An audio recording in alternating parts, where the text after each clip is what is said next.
But let's of course start with a big story that's from the United States of America, where America's executive and judiciary are at loggerheads over the scope and the extent of their authority.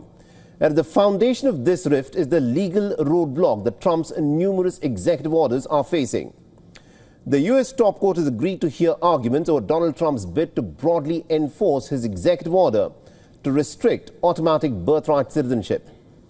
The Supreme Court hearing will take place next month on this Trump order that is a key pillar of the Republican president's hardline approach to immigration and citizenship.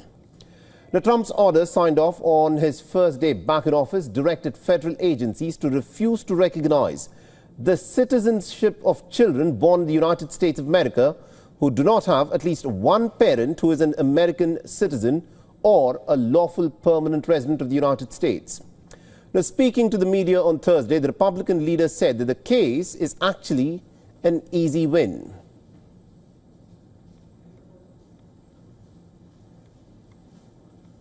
If you look at the details of it, the signings of it, everything else, that case is all about slavery.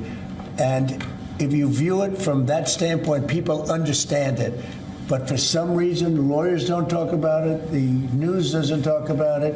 That's not about tourists coming in and touching a piece of sand and all of a sudden they're a citizenship. You know, they're a citizen. That is all about slavery. And even look at the dates on which it was signed. It was right at that era, right after the Civil War. And if you look at it that way, the case is an easy case to win.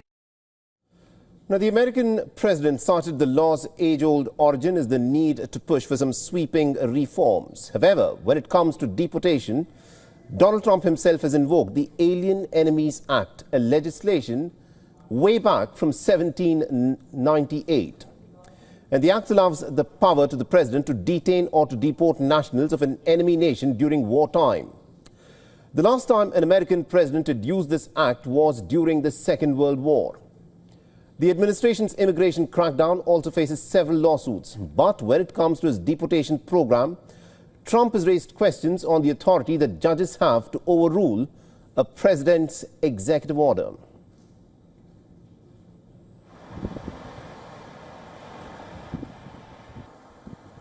I was elected to get rid of those criminals, to get them out of our country, or to put them away, but to get them out of our country.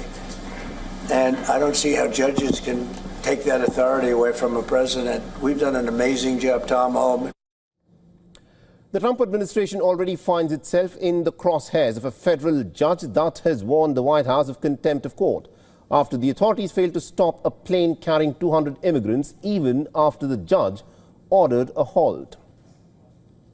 For all the latest news, download the WION app and subscribe to our YouTube channel.